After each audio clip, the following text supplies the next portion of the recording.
Assalamualaikum anak-anak hebat.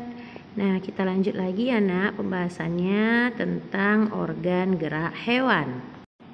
Salah satu ciri makhluk hidup adalah bergerak. Nah, hewan dan manusia menggunakan alat gerak yang dimilikinya untuk berpindah dari satu tempat ke tempat yang lainnya. Ada makhluk hidup yang bergerak dengan kaki, sayap, sirip, atau otot perutnya. Selain untuk bergerak, alat gerak juga digunakan untuk memegang, melompat, memanjat, berenang, dan lain sebagainya.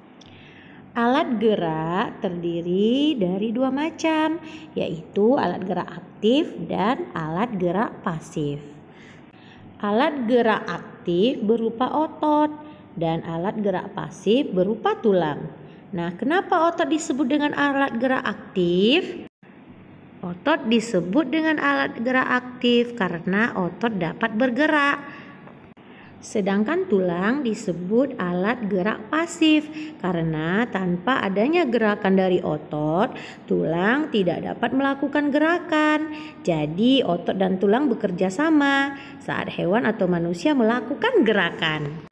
Nah, sekarang kita lanjut lagi ke organ gerak pada hewan. Nah, silakan Ananda semua lihat buku tematiknya di halaman 5. Hewan juga dapat bergerak berpindah tempat.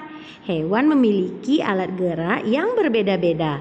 Nah, beberapa jenis hewan memiliki sistem gerak, antara lain ikan, amfibi, reptilia, burung, dan mamalia.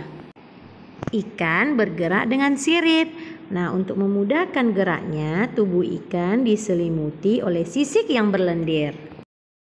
Hewan selanjutnya adalah amfibi. Contoh amfibi yang sering kita temui adalah katak. Pada awal tahapan hidupnya, katak hidup di air yang disebut dengan berudu. Nah, berudu bergerak dengan cara berenang menggunakan ekornya. Setelah berudu menjadi katak dewasa yang hidup di darat dan bergerak dengan cara melompat. Kemudian ada jenis hewan reptilia yang bergerak dengan cara melata, yaitu bergerak dengan menggunakan perut. Nah, hewan melata menggunakan kemampuan otot perutnya untuk bergerak berpindah tempat. Contoh hewan melata adalah ular. Hewan reptilia lainnya seperti cicak, kemudian kura-kura, buaya, dan komodo bergerak dengan cara merayap atau merangkak. Beberapa jenis burung menggunakan sayap untuk terbang. Struktur dari tulang burung itu berbeda dengan hewan darat. Struktur tulang sayap burung memiliki rongga sehingga lebih ringan dan memudahkan untuk terbang.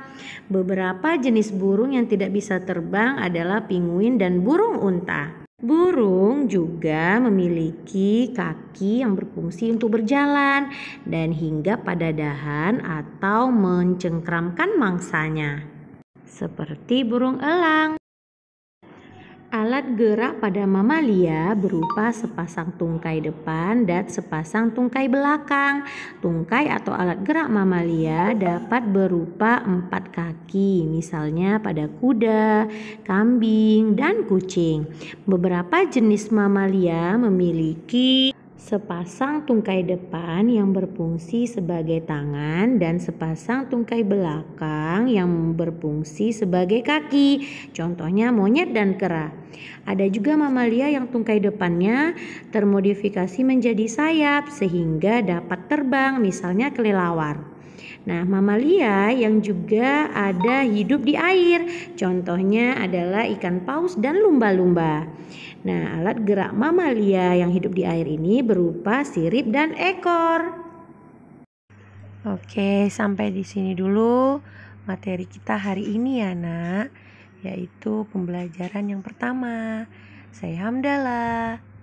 Alhamdulillahirabbil alamin. Semoga Ananda semua sehat selalu dan tetap bersemangat belajarnya. Wassalamualaikum warahmatullahi wabarakatuh.